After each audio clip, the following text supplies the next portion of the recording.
नमस्कार। अजय त्रिवेदी। बात आज भी वोट चोरी की ही होगी। निर्वाचन आयोग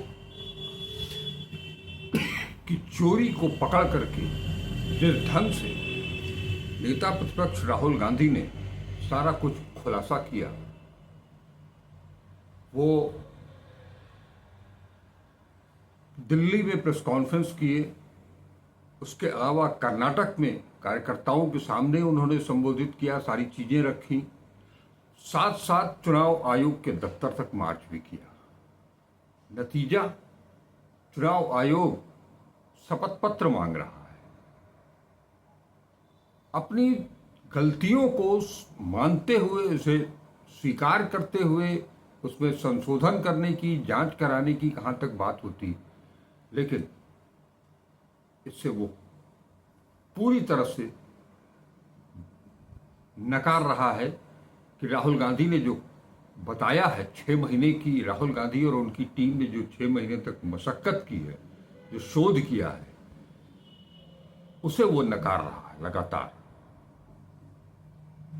अब तो सुप्रीम कोर्ट ने जो एडीआर के हलफनामे पर ये चुनाव आयोग को निर्देशित किया था कि आप जिन लोगों के नाम काटे गए हैं उनकी सूची एडीआर को उपलब्ध करा दें, 9 तारीख तक उन्हें इसकी इजाज़त थी, लेकिन 9 तारीख को चुपके से हलफनामा दे दिया कि हम इसे नहीं दे सकते। आप कुछ भी करते रहो, वो सब मान्य है। अगर आपसे सुप्रीम कोर्ट या कोई देश के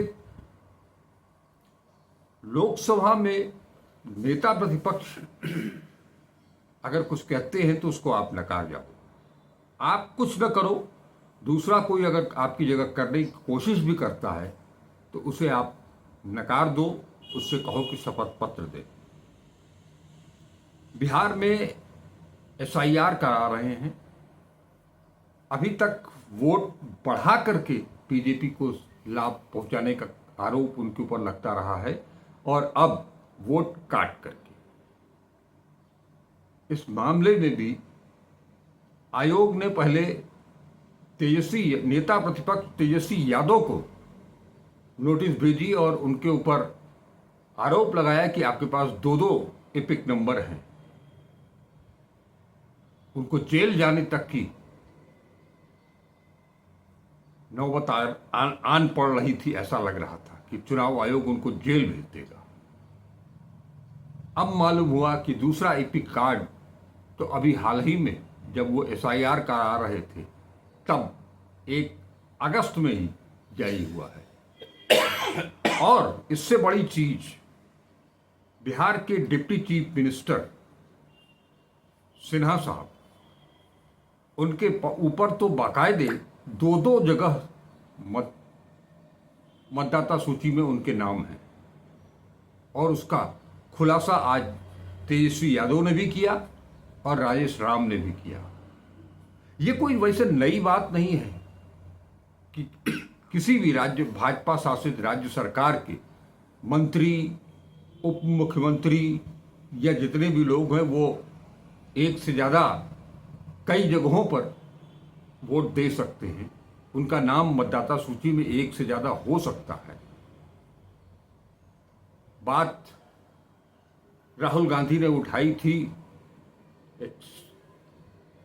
विशाल सिंह या ऐसे कुछ था नाम, जो कि उत्तर प्रदेश में भी, वाराणसी में भी मतदान कर रहे हैं, बेंगलोर में भी मतदान कर रहे हैं।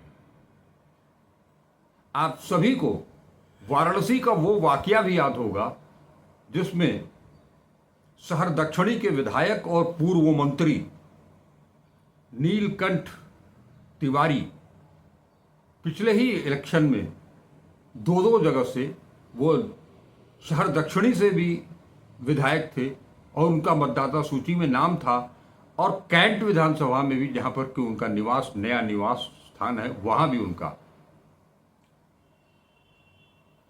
हुआ क्या? कुछ भी नहीं हुआ। उल्टे धीरे से गलती हो गई, इस तरह की चीजें गलती हो जाती हैं, और जो गलतियां हैं जानबूझ करके की गई उसका खुलासा करने के बाद उनसे कहा जाता है कि शपथ पत्र दे। आज हम इसी पर चर्चा करेंगे। कॉमरेड अमृत कुमार जी हैं। अमृत कुमार जी, ये जो कुछ इस देश में चल रहा है उसके बारे में आप क्या कहना चाहेंगे, आप क्या सोचते हैं? देखिए, चुनाव आयोग न चाहते हुए भी बचाव की मुद्रा में आ गया है, ये दिखाई दे रहा है। वो हलफनामा जो है प्रस्तुत करके सुप्रीम कोर्ट में ये कहना कि इसको हम नहीं दे सकते। अरे, इसको तो आप सुप्रीम कोर्ट को नहीं दे सकते, शिकायतकर्ता को नहीं दे सकते, आपको तो जो भी जो है आपके दरवाजे पे शिकायत कर रहा है उसको देना पड़ेगा और देना चाहिए। जहाँ तक सवाल है चुनाव आयोग के ही जो प्रेस विज्ञप्ति आई थी, वह प्रेस विज्ञप्ति जिस धारा को वो की चर्चा कर रहे हैं वह धारा जोड़ने के लिए है। फॉर्म 6 जो भरा जाता है वो जोड़ने के लिए होता है, काटने के लिए नहीं होता। काटने के लिए एक अलग चुनाव आयोग परमिशन लेता है, बाकायदा वो ट्रेस करके परमिशन लेता है कि कौन सा आपका काटा जाए। आपने आधार से लिंक किया, यूनिक कार्ड जिसको घोषित किया हमारी सरकारों ने। अब तो सवाल ये है कि क्या जो हमारी सरकार, जो वोट चोरी की सरकार कही जा रही है, वो आगे आएगी कि भाई इसका खुलासा करो, नहीं तो हम पर चोर होने का आरोप लग रहा है। एक ये सवाल। दूसरा है कि अगर एक या एक से अधिक वोटर लिस्ट में नाम आ रहे हैं तो यह आपका काम है। पुनरीक्षण का मतलब यही होता है कि आपका काम भी यह देखना कि कहीं इस व्यक्ति का पीछे भी तो नहीं था। अगर था तो एक ऑब्जेक्शन आप लगाते हैं कि आपका तो यहाँ का है, कौन सा काटा जाए और कौन सा जोड़ा जाए। एक कानूनन भी बात कही जाती है कि जो हम अंतिम बार जो प्रस्तुत करते हैं किसी भी कागजात को, किसी भी कागज को बनाने के लिए, तो वो मान्यता प्राप्त होता है, वो माना जाता है कि यही सही है। आप जैसे वरासत करते हैं तो आप वरासत में पहले किसी और को कर दिया, बाद में जीते जी किसी और को किया, और किसी थर्ड आदमी को अंतिम समय करते हैं, उसके बाद आप इस दुनिया में नहीं होते, तो वही अंतिम सत्य माना जाता है, वो दो को पीछे छोड़ दिया जाता है। वैसे ही अगर हम जिंदा हालत में हम अपना वोटर आईडी बदलवा रहे हैं तो स्वतः चुनाव आयोग का काम है कि वो पिछला काट दे। अगर दावा वो कर रहा है कि हमारे पास सब कुछ है, हम देख सकते हैं, हमने ये जो है आधार कार्ड से जोड़ रखा है। इसी वजह से मैं कहता हूँ कि आधार कार्ड अब पूरा विश्वास हो चला है कि जनता के लिए वो खुफियागिरी सरकार करती है कि ये क्या कर रहे हैं, इनकी एक्टिविटी क्या है, कहाँ इनके पैसे जमा हैं, कहाँ इनके क्या हैं, कहाँ इनके लोन हैं, ये सब देख रही है। इसके अलावा उसका कोई काम नहीं रह गया, क्योंकि अब यह भी मान लिया गया कि आधार जो है कोई महत्वपूर्ण कागज नहीं है, आप ये कहा जा रहा है।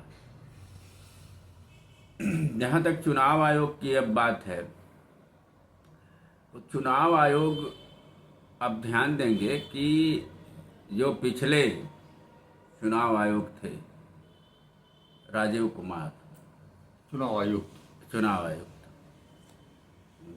उन्होंने जो प्रेस कॉन्फ्रेंस की उसमें बड़े बड़े दावे किए, हालांकि उनका दावा भी खोखला ही साबित हुआ। अब यह भी बात उठ रही है, हम लोगों के दिमाग में ही नहीं, जनता के दिमाग में भी उठ रही है कि क्या इतने सवालात को चुनाव आयोग के सामने खड़े किए जा रहे हैं, चुनाव आयोग, वर्तमान चुनाव आयोग को, कि यह जिम्मेदारी नहीं बनती कि वो प्रेस कॉन्फ्रेंस करे और करके एक एक सवालों का जवाब दे। तो ये तो उसी तरह से हाल हो गया कि जैसे हमारे देश के प्रधानमंत्री, हमारे नेता आज तक किसी प्रेस कॉन्फ्रेंस से नहीं गुजरे, तो हमारे नए भारत का नया चुनाव आयोग भी प्रेस से गुजरना नहीं चाहता। वो हर वो काम को करना चाहता है जो उसके आका चाहते हैं। और ये आरोप मैं इसलिए लगा रहा हूँ कि अगर आका नहीं चाहते हैं तो आप जवाब दो।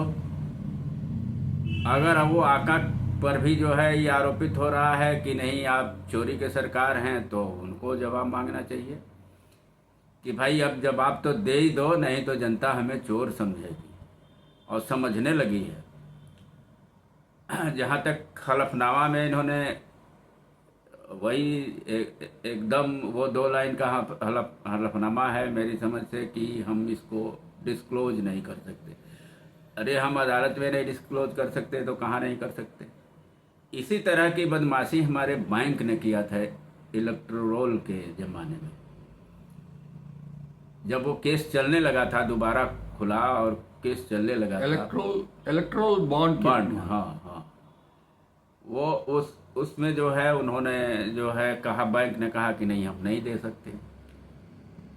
फिर अदालत ने जोर दिया कि अब हम इस मुकदमे को रोज देखेंगे, तो आप नहीं दोगे, आपका देना जो है वो है ज़रूरी है, या ये आपके अधिकार में नहीं है कि आप मना करें, हम मांग रहे हैं तो आप मना करें कि हम नहीं देंगे।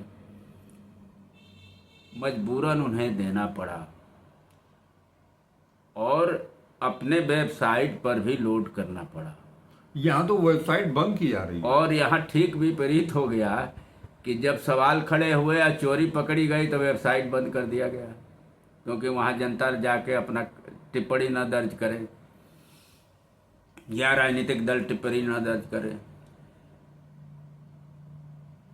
इस मामले पर राजनीतिक तौर पर पूरा इंडिया गठबंधन के सभी राजनीतिक दलों ने जो है चुनाव आयोग को लिखा है, सरकार को लिखा है कि यह जो है डिस्क्लोज होना ही चाहिए। और इस पर जो है चुनाव आयोग को देश के सामने माफ़ी भी मांगनी चाहिए कि हमसे गलती हो रही है। आप गलती कर देंगे तो कहेंगे कि मैनुअल मिस्टेक है, हमसे कहीं गलती हो गई है तो उसको अपराध मानेंगे। नहीं, आज की स्थिति में बिहार का ही मामला अगर उठा लें तो जीते हुए लोगों को मार डाला गया है और मरे हुए लोगों को जिंदा कर दिया गया है। तो ये बड़ा सवाल अब तो राहुल गांधी ने जो खुलासा किया उस पर जो है वो बाकायदे इंडिया टुडे ने भी काम शुरू कर दिया। और उनके उस कमरे में उस घर पर पहुंच गई जहां पर कि बताया जा रहा है कि 80 लोग एक कमरे में रहते हैं। वहां एक बंगाली किराएदार मिला, वो कहा कि यहाँ कोई नहीं रहता है, कोई नहीं रहता है यहाँ। ऊपर से जो है वो कुछ लोग आरोप लगाने लगे कि वो मकान ही जो है वो कांग्रेसी का है। अरे सवाल ये उठता है कि कांग्रेसी का हो, भाजपाई का हो, कम्युनिस्ट का हो, सपाई का हो, किसी का हो, लेकिन एक कमरे में क्या 80 लोग रह सकते हैं क्या? हमारा ये कहना है कि आप ये कहें कि जहाँ जो है केरल में लेफ्ट की सरकार है वहाँ कैसे गलती हो रही है, तो ये चुनाव आयोग का काम है कि उस गलती को सुधारे। ये राज्य सरकारों के काम नहीं है। नंबर 2, हमें पता भी नहीं होता कि हमारे मकान पर किसके किसके वोटर लिस्ट हो गए, वोटर लिस्ट बन गए और उनको एपिक मिल गया। हालत तो ये हो गई है।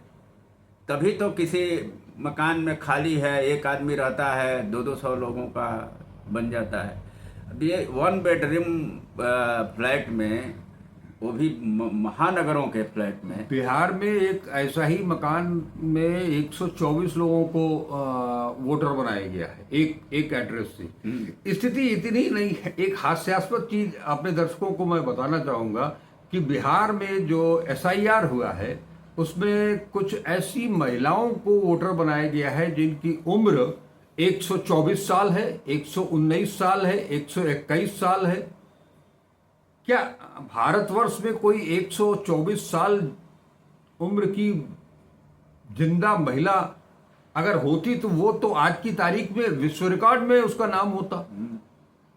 और चुनाव आयोग जो है वो कम से कम, आप कुछ नहीं कर सकते हो, आप सही सही बना रहे हो वोटर लिस्ट, तो आप जो है वो नाम 124 साल की जो महिला है उनका नाम जो है वो भेज दीजिए गिनीज बुक ऑफ रिकॉर्ड में कि हमारे यहाँ एक नहीं 3 लोग महिलाएं ऐसी हैं जो कि विश्व रिकॉर्ड बनाती हैं, 120 साल से ऊपर हैं।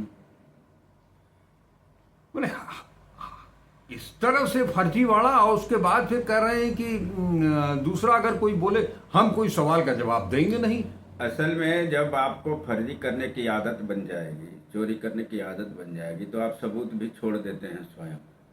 और वही हुआ है चुनाव आयोग से। वो सबूत भी छोड़ दिया है कि हम गलत हैं।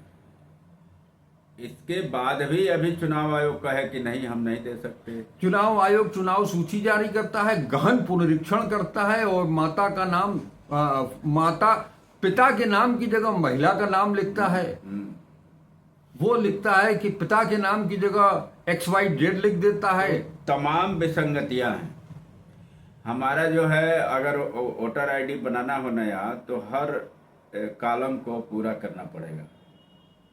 ये नहीं है कि बिना पते का बन जाएगा, 0 पता पर भी बन रहा है। हाँ, तो 0 पता का क्या मतलब है? पर किसी के घर का नंबर शून्य तो हो नहीं सकता है। हो नहीं सकता। गांव में भी मकान नंबर तो नहीं होते, लेकिन गांव का और जो है वो वहाँ का विधानसभा का जो अरे वो है, आराजी नंबर तो होगा, आराजी नंबर होता है। शहर में भी बहुत से इलाकों में आराजी नंबर पाए जाते हैं। जो म्युनिसिपल कॉरपोरेशन जो पंचायत की जमीनों को का अधिग्रहण करता है, उसको नगर की सीमा में मिलाता है, तो वहां पर जो है उसका नंबर होता है। उसके बाद फिर वो अपने हिसाब से उसको सुविधाएं उत्पन्न कराता है। और बहुत सी योजनाएं जो है ग्राम ब्लॉक की चलती हैं, बहुत सी योजनाएं म्यूनिसिपैलिटी की चलती हैं। तो इन्हीं शहरों में तो इस तरह के घालमेल और इस तरह की चोरी, फिर मैं कहूँगा कि यह चोरों से मुक्ति पाने का रास्ता अब जनता के पास है, क्योंकि लोकतंत्र की मालिक वही होती है और लोकतंत्र देश का खतरे में। खतरे में क्या है? पूरी तरह से वो रौंद दिया गया है। तब न हमारी हिम्मत पड़ रही है कि हम कहें कि हम नहीं देंगे। नहीं तो चुनाव कार्यालय सबके लिए खुले हुए हैं। एक होता है ना कि हम जाके वहाँ जमा करते हैं, वहाँ हम BLO को नहीं दे पाए तो डायरेक्ट जिले पर जाके जमा कर देते हैं। नहीं अगर आता है तो हम अपनी आपत्ति भी लिखते हैं कि भैया हमारा एपिक कार्ड नहीं इशू हुआ, तो इशू होता है जी। वो काटा नहीं जाता। काटने का अधिकार आपको है कि कहीं वो माइग्रेट हो गया, कहीं जाके बस गया। माइग्रेट होने का मतलब यह है कि कहीं जाके बस गया, हो बाकायदा घर द्वार बना लिया, वहाँ रहने लगा, उसकी रोजी रोटी वही है। तो एक बार वहाँ तो सोचा जा सकता है कि उसका नाम कटा। नंबर 2, आप इतनी तेजी में काट रहे हो कि जिंदा और मुर्दा का भी ख्याल नहीं रख रहे हो। तो आखिर ये कौन सा गहन पुनरीक्षण है? इतने टैक्स के इतने पैसे जो खर्च हो रहे हैं, आप बैठे बैठे उसको अपने आयोग के कमरे में तय कर दिया कि कौन वोटर रहेगा, कौन वोटर नहीं रहेगा। नहीं, पहले इस तरह की गड़बड़ियां अगर सामने आती थी, हमको याद है कि एक इलेक्शन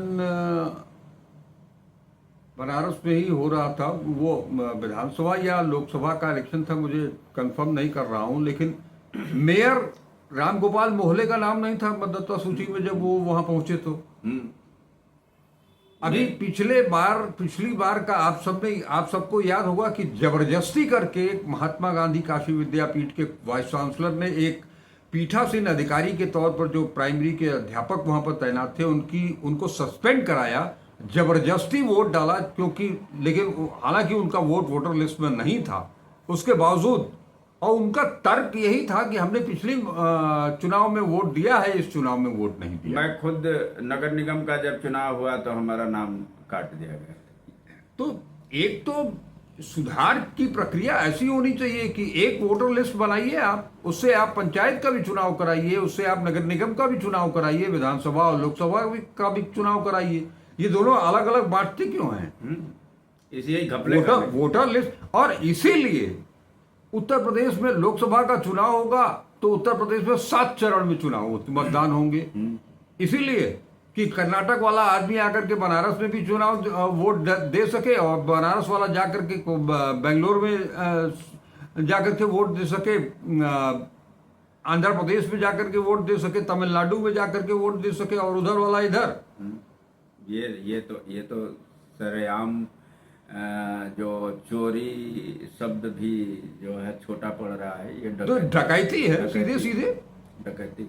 और उसके बाद आप कहेंगे कि हम कुछ बताएंगे नहीं। ये संविधान खत्म करने की कोशिश नहीं है तो और क्या है? यह पूरे के पूरे संविधान पर हमला है। वो सारी संस्थाएं, करीब करीब देश की सारी संस्थाएं जो हैं संविधान पे हमला कर रही हैं, और ये हमला करने, इसके पीछे कौन खड़ा है वो आप भी जानते हैं, हम भी जानते हैं। यह तानाशाही सरकार खड़ी है, वो जो किसी तरह से 29 के चुनाव में चुनाव जीतना चाहती है, पुनः प्रधानमंत्री और गृह मंत्री के कुर्सी पर बैठना चाहते हैं। क्यों? कि इनको भय है कि जो हमने क्राइम किए हैं इसकी सजा तो भारत का कानून देगा ही, अगर हम कुर्सी से उतर गए तब क्या हो। ये भय है, क्योंकि हर तानाशाह भयभीत रहता है जनता से। हर तानाशाह जो है जितना डराता है, इसलिए डराता है कि वो अंदर से इतना भयभीत होता है, उस पर अपने ही जनता पर भरोसा नहीं होता, इसलिए जनता बदलने की प्रक्रिया शुरू कर देता है, जो ये गहन पुनरीक्षण का उदाहरण है। और संजोग से एक ऐसी धरती से पर यह काम शुरू कर दिया जहाँ के रामधारी सिंह दिनकर ने बहुत पहले लिख के गए हैं, और वो आज वो लागू भी हो रहा है कि जनता जो है चल पड़ी है, कुर्सी छोड़ो कि जनता आती है। यह कविता हमें आज भी याद है, और ये कविताएं दोहराई जा रही हैं बिहार में। जो नहीं आ रहा है, हमारे बीच नहीं आ रहा है। अभी तो राजनीतिक दल गए भी नहीं संगठित रूप से उस आंदोलन को चलाने के लिए। आगे 17 है, लेकिन पता नहीं 17 अभी होगा कि नहीं होगा, अभी मैं कंफर्म नहीं कर सकता, क्योंकि बहुत सी घटनाएं ऐसी घट जाती हैं, प्राकृतिक घटनाएं घट जाती हैं, राजनीतिक घटनाएं घट जाती हैं, जिससे वो टल जा रहा है। लेकिन अब नहीं टलना चाहिए, और एक बड़े आंदोलन का आगाज होने जा रहा है, क्योंकि बिहार जल रहा है, ये दिखाई नहीं दे रहा है। मीडिया चुप है।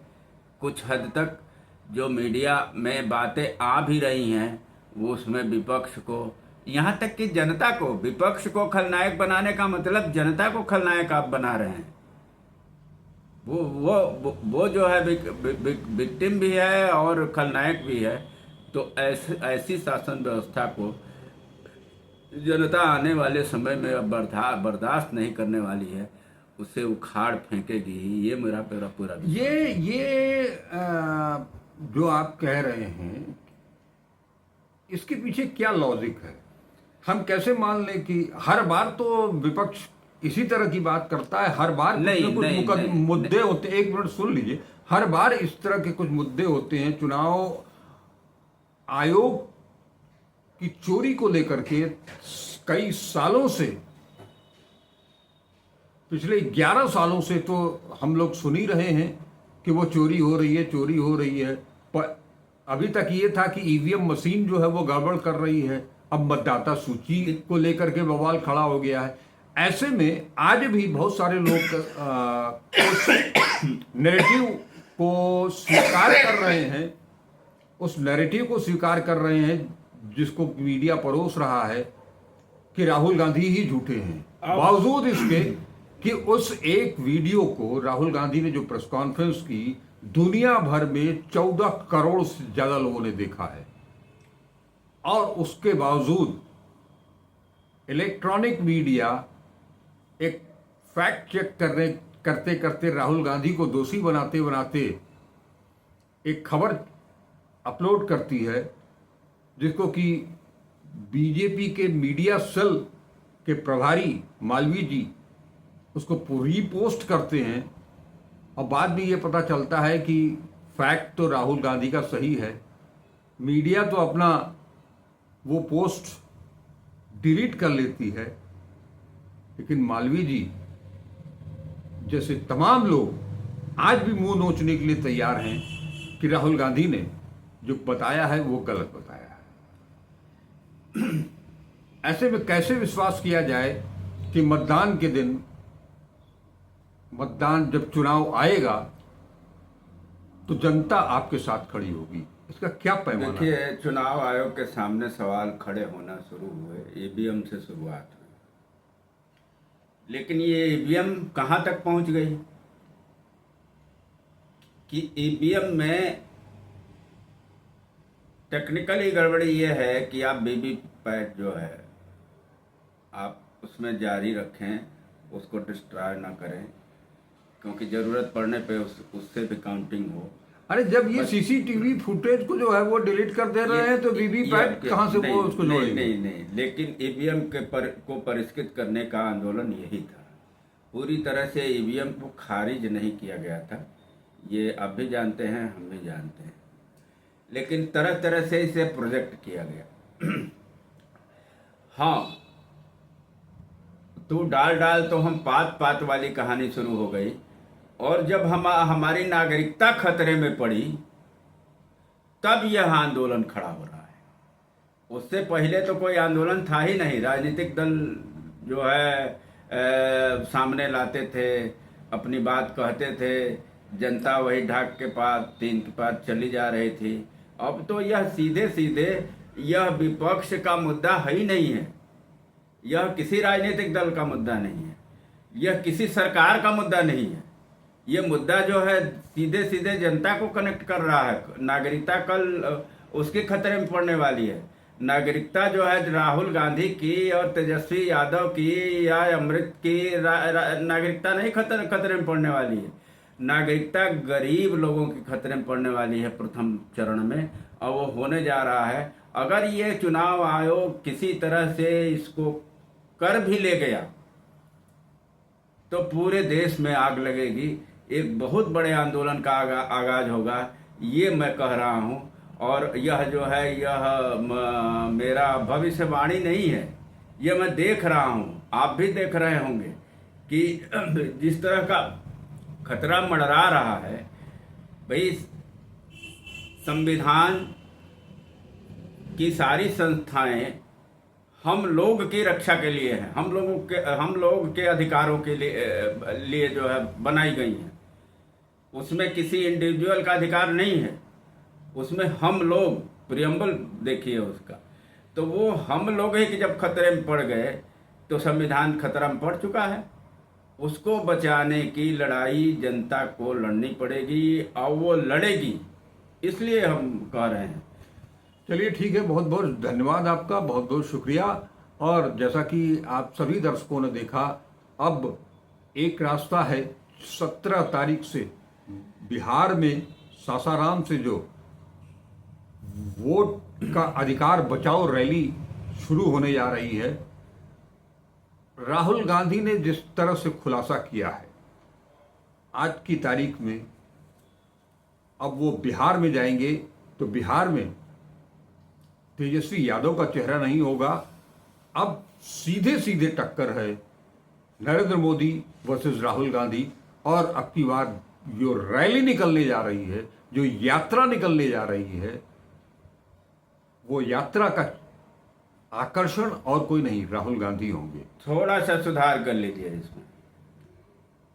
यह यात्रा नरेंद्र मोदी बनाम जनता की होने जा रही है। जो वो लड़ाई अलग चीज होगी, जो जब चुनाव होगा तो निश्चित तौर यह पर रैली भी रैली रैली वही रैली राहुल गांधी या राजनीतिक दल उसका नेतृत्व करेंगे। जनता को अभी देखना है। हमने नहीं देखा है, हो सकता है कि आप देखे हो। मैं इसलिए कह रहा हूं कि जनता को अभी विश्वास में लेना बहुत जरूरी है। जितना ज्यादा आप जनता को विश्वास में लेने की कोशिश करेंगे, वो आपके साथ जुड़ेगी।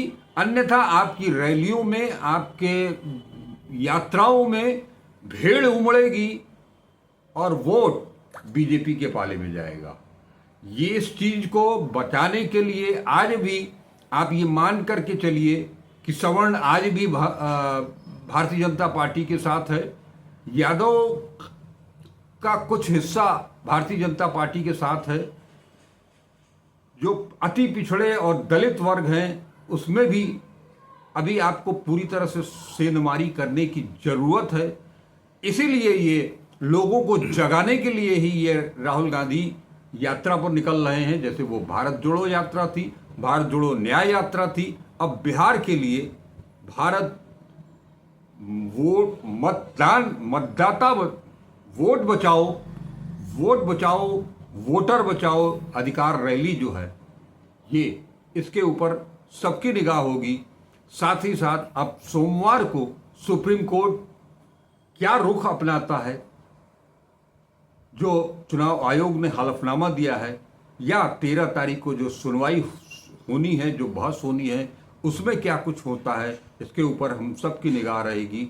बहुत बहुत आपका धन्यवाद, बहुत बहुत शुक्रिया।